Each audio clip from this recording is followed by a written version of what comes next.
බුදුරජාණන් වහන්සේ දේශනා කොට වදාලා උට්ටානවතෝ සතිමතෝ සුචිකම්මස්ස නිසම්ම කාරිනෝ සංයතස්සත ධම්ම ජීවිනෝ අප්පමත්තස්ස යසෝවි වඩ්ඩති කියලා ගාතාවක්. බුදුහාමුදුරුවෝ මේ ගාථාව දේශනා කොට වදාලේ බිම්බිසාර මහරජතුමාටයි කුම්භඝෝෂක සිටානන්ටයි. මේ ගාථාවෙන් උගන්වන ධර්මකාරණ අපේ ජීවිතේට ගොඩාක් වැදගත්. යසස කීර්තිය ප්‍රශංසාව ගෞරවය දියුණුව ලබා ගන්නට නම් අනුගමනය කළ යුතු ධර්මකාරණා ටිකක්.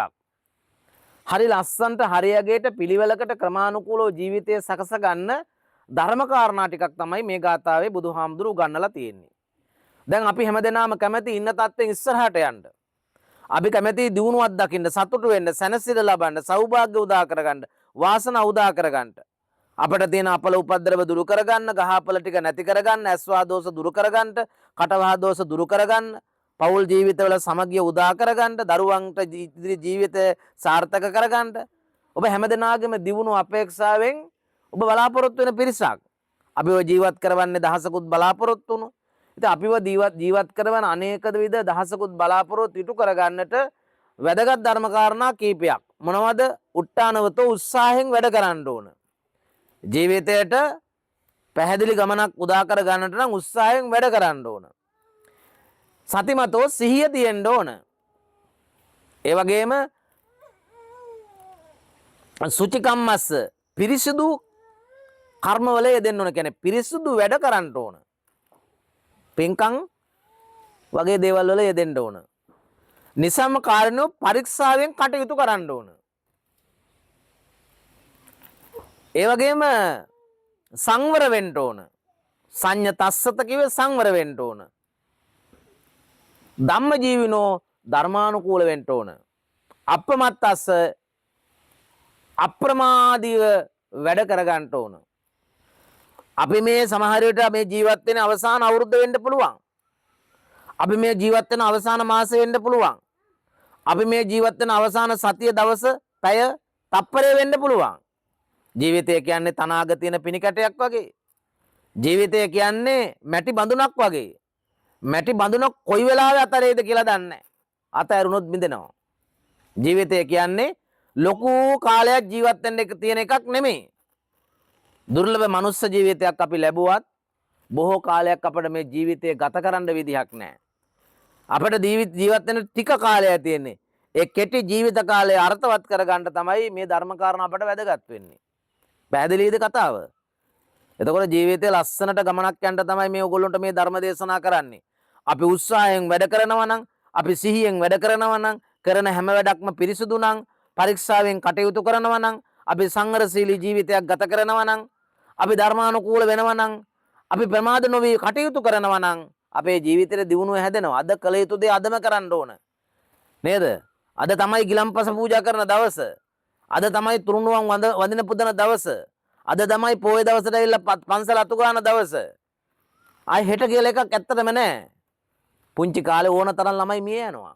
තරුණ කාලෙත් මිය යනවා. මැදි වයසෙත් මිය යනවා. කොහොමත් අපි මැරෙනවා. මරණයට වයසක් නැහැ. ඒ නිසා මේ කෙටි ජීවිත කාලය අර්ථවත් කරගන්න, මේ අස්තිර ජීවිතය අර්ථවත් කරගන්නට වැදගත් වෙන උතුම් පින්කමක් තමයි අද මේ කරන්න සූදානම් වෙලා ඉන්නේ. මා ඊට වඩා ධර්ම දේශනාව දික් කරන්න බලාපොරොත්තු වෙන්නේ ධර්මයේ අංක 1. අපි වන්දින පුදනෙව කරන්න ඕන. ධර්මයේ තමයි අංක 1. අපේ දැනුම වැඩි දියුණු කරගන්න ඕන. අපේ දැනුම වැඩි දියුණු කරගෙන අපේ ජීවිතය ධර්මානුකූල කරගන්න ඕන. ධර්මානුකූල කරගන්න අපිට ධර්මයේ දැනගන්න ඕන.